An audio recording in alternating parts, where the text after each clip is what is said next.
No vídeo anterior, nós vimos que depois de várias otimizações, o algoritmo de Monte Carlo finalmente conseguiu zerar o jogo da cobrinha. Só que mesmo assim, 3 problemas ainda continuaram.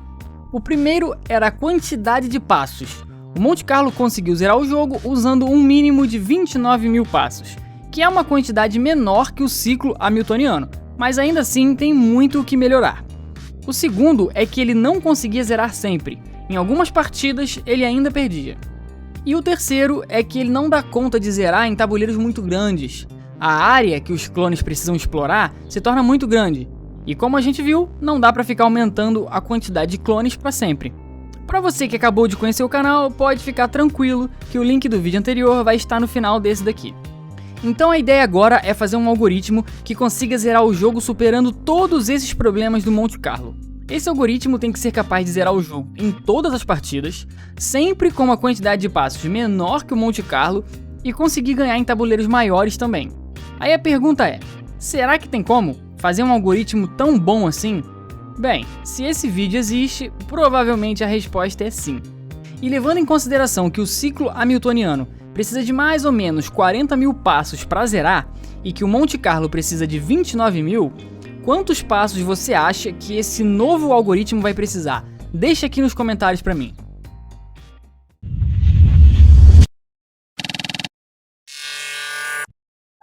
Seja muito bem-vindo ao Universo Programado. Eu sou o Vitor Dias, programador e editor desse canal, e quase sempre com dificuldade em sincronizar o áudio com a imagem.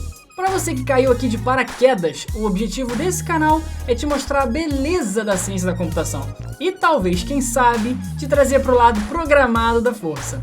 E para você que já é inscrito aqui faz tempo, considere se tornar um membro do canal.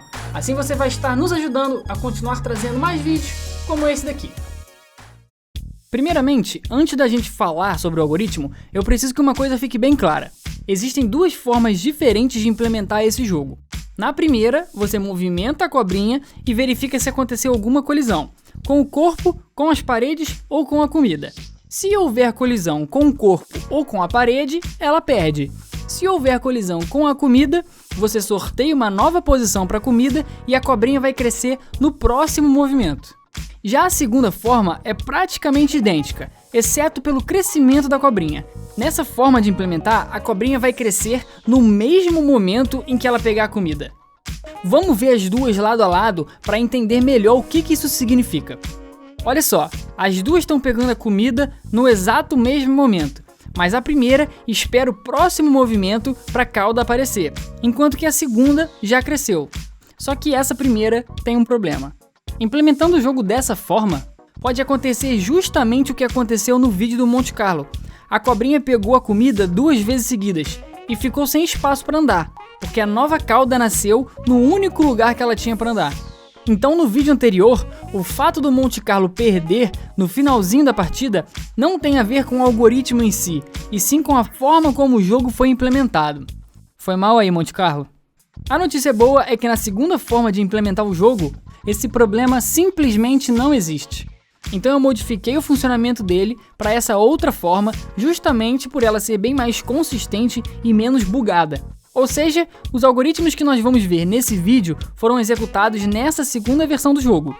Se você rodar eles na outra versão, vai funcionar, mas provavelmente não vai ser 100% de vitória. Esclarecido isso, vamos embora para o algoritmo. Esse algoritmo é muito simples, mas ao mesmo tempo genial.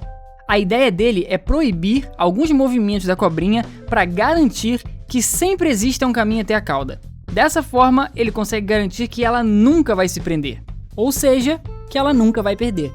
Para ficar mais fácil de entender o funcionamento dele, vamos começar com um tabuleiro pequeno, um 2x2, por exemplo. O lugar onde a cobrinha nasce não importa, então vamos supor que seja aqui. Agora a gente tem que decidir em qual sentido ela vai andar, horário ou anti-horário. Essa escolha também não importa, então vamos colocar anti-horário.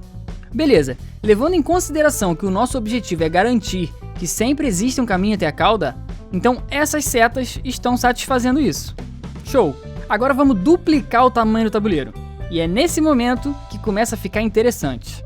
Desse jeito que tá, a cobrinha não consegue acessar nenhuma posição do segundo quadrado, porque ela nasce no primeiro, e não existe nenhuma seta que leva do primeiro para o segundo. Então a gente precisa conectar esses dois quadrados, para a cobrinha poder acessar todas as posições do tabuleiro. Aqui nós temos duas opções, ou a gente coloca uma seta aqui, ou uma seta aqui. Se a gente colocar uma seta aqui em cima, a cobrinha vai poder fazer esse caminho, e esse caminho impede que ela alcance a cauda novamente. Então, esse movimento é inválido, e essa seta não pode existir. Logo, só nos resta a seta de baixo. Agora ela pode fazer esse caminho, só que fica faltando uma seta para voltar.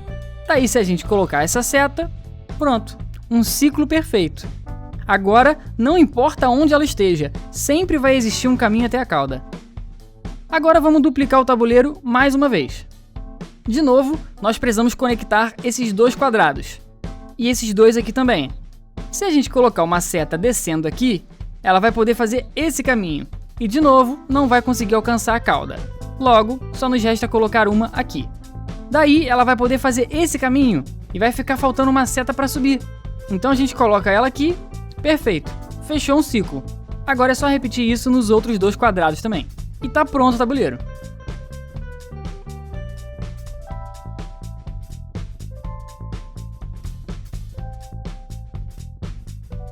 Repara que já dá para ver dois padrões aqui. O primeiro padrão é que todos esses tabuleirinhos 2x2 são iguais. Claro que aqui tem uma seta descendo e aqui não tem, porque é uma parede. Mas a ideia geral é essa daqui. É só a gente repetir isso em todos os quadrados 2x2 do tabuleiro, que vai ser só sucesso. Daí o tabuleiro final fica assim. O segundo padrão é que, se a gente olhar o tabuleiro linha por linha, a gente pode ver que aconteceu uma divisão, como se fossem ruas. Uma rua só tem setas indo, a outra rua só tem setas voltando. E assim vai alternando até o fim do tabuleiro. E na vertical isso também acontece. O resultado final é esse. Não importa como a cobrinha se mexa, nem para onde ela vai. Se ela respeitar essas setas, ela nunca vai se prender, mano. Nunca. Essa estratégia é muito eficiente, porque ela tem a vantagem do ciclo hamiltoniano, de nunca se prender, mas não tem a desvantagem dele de ter que passar por todos os pontos do tabuleiro para garantir isso. E para testar se o negócio realmente funciona, eu coloquei ela para jogar aleatoriamente. Daí sempre que ela tiver que decidir entre duas direções, ela vai fazer isso de forma 100% aleatória. Obviamente que nós não vamos deixá-la colidir com nada. Em todos os pontos do tabuleiro, a cobrinha tem sempre duas direções para seguir, mas se uma delas estiver ocupada com o corpo ou com a parede, ela obrigatoriamente escolhe a outra direção que está livre. Ela só vai sortear uma direção quando as duas estiverem livres. E não é que o negócio realmente funciona, mano. Ela conseguiu ganhar a partida, mesmo jogando sem nenhum critério, só respeitando as setas. Só que ganhar uma vez pode ter sido sorte. Vamos colocar ela para jogar milhares de partidas, para ver se aparece alguma situação peculiar onde a estratégia falha.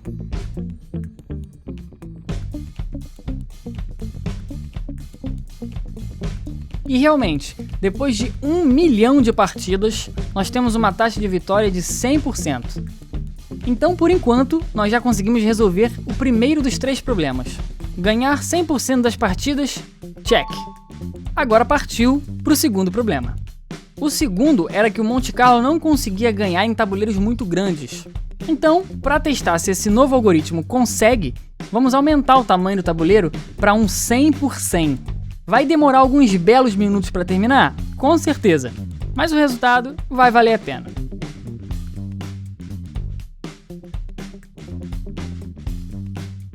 Depois desses belos minutos, tá lá, conseguiu ganhar um tabuleiro 100 por 100. Ela deu milhões de passos nesse tabuleiro e em nenhum deles ela se prendeu. Ou seja, o segundo problema também já foi. Minha confiança nesse algoritmo só tá aumentando. Ganhar em tabuleiros gigantes, check. Agora só falta diminuir a quantidade de passos. Jogando aleatoriamente, ela leva em média 120 mil passos para ganhar um tabuleiro 20 por 20. Isso é 3 vezes pior que o ciclo hamiltoniano. Mas a gente vai melhorar essa quantidade agora. A primeira estratégia que a gente pode tentar para melhorar esse valor é bem simples. Na hora que ela tiver que decidir entre duas direções para seguir, ela vai seguir naquela que leva para mais perto da comida. Olha essa situação. Essas são as duas direções que ela pode seguir.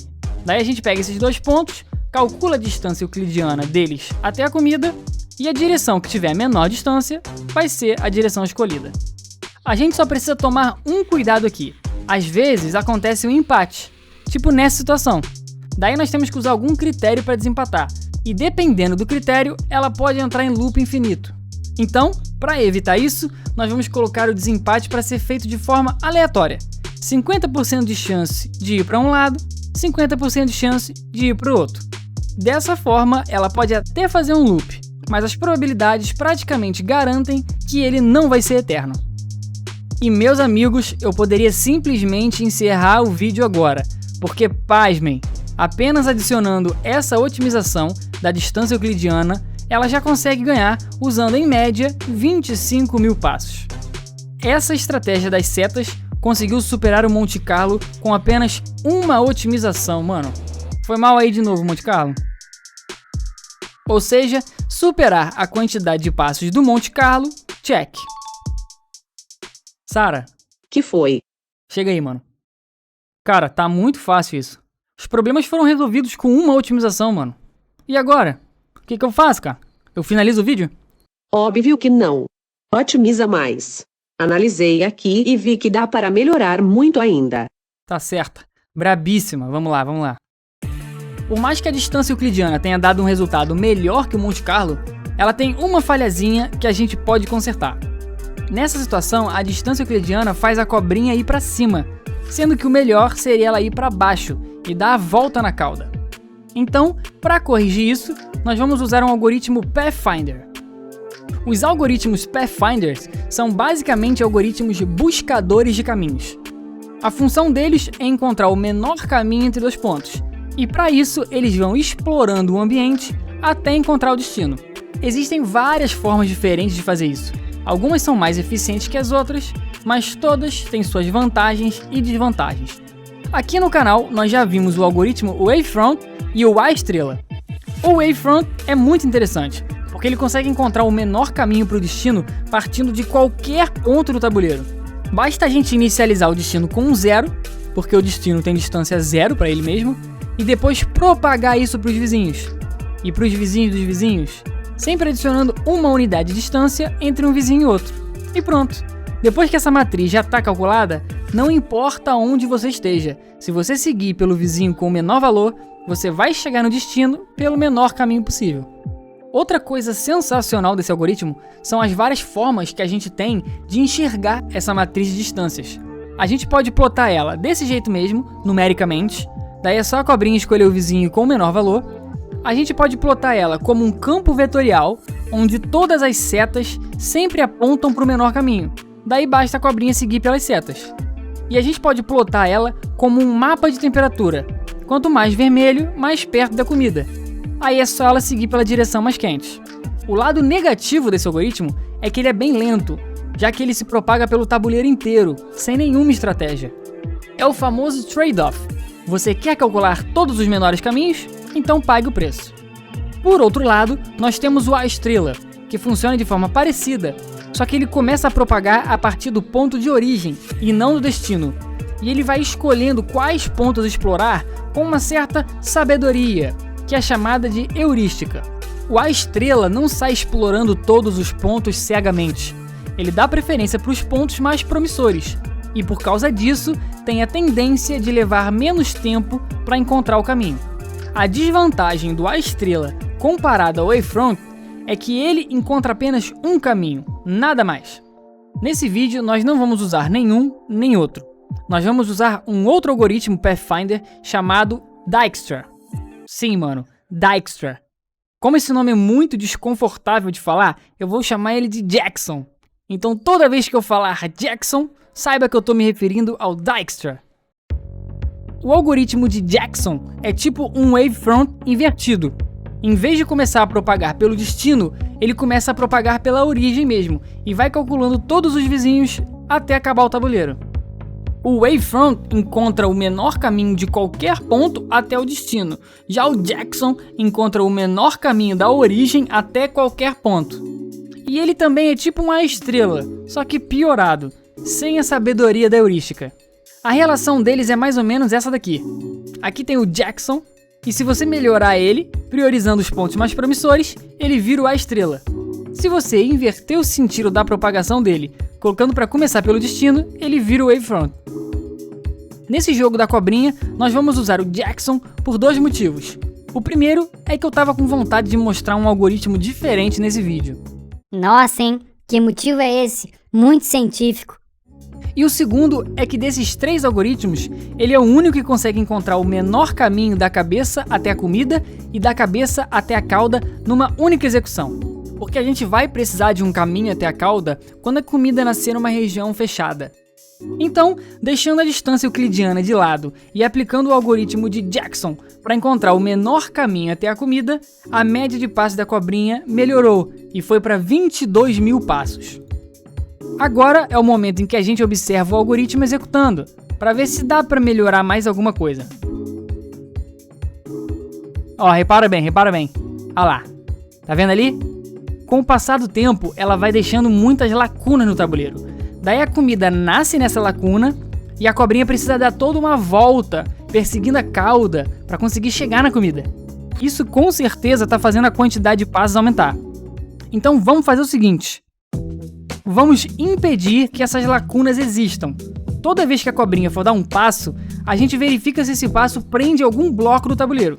Caso afirmativo, ela vai ser obrigada a ir na outra direção, para preencher essa lacuna que ficou. Por um lado, ela vai dar mais passos para pegar a comida, mas por outro, ela vai dar menos passos, porque não vai mais precisar ficar perseguindo a cauda. Ela vai gastar mais no início para poder economizar no final. Vamos ver quem vence. E pelo incrível que pareça, essa estratégia funcionou tão bem, mas tão bem, que ela fez a média despencar para 13 mil passos. 13 mil passos, mano. Quase metade do que tava antes. Simplesmente surreal. Aqui na descrição tem o nosso canal secundário, onde eu posto vários vídeos com os algoritmos jogando as partidas completas.